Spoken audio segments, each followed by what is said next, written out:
minhas teses sobre o papel da sexualidade na etiologia das neuroses, texto de 1905 de Freud.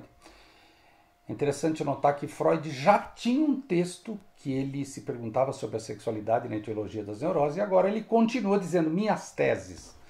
Isso é uma coisa que eu aprecio muito no Freud, como ele vai desenvolvendo hipóteses ou mesmo teses e depois vai sustentando. Aqui é nitidamente um avanço em relação ao texto de praticamente 10 anos atrás, no qual Freud partia de uma hipótese central, deve ter algo da sexualidade num período histórico da pessoa que não funcionou muito bem e, portanto, isso poderia ser uma das causas da neurose.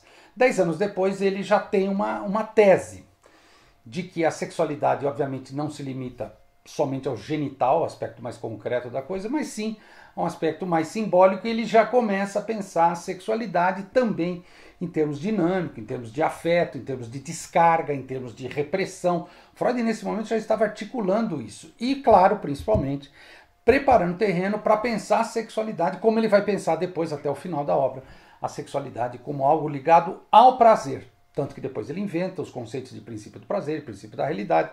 Então ele diz, bom, sexualidade tem a ver como cada pessoa lida ou inventa possibilidades de obter prazer.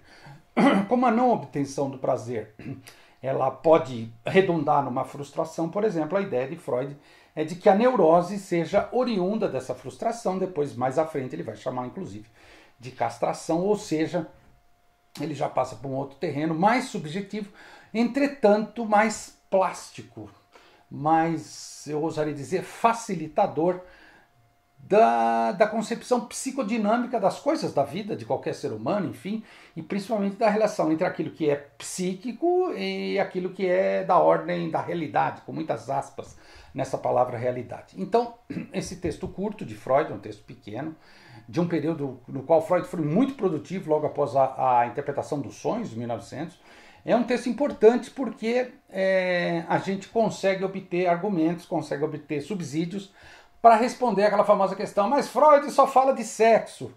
Não é bem disso. Freud não fala só de relação sexual.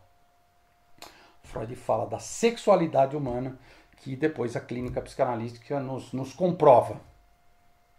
É um assunto muito complexo.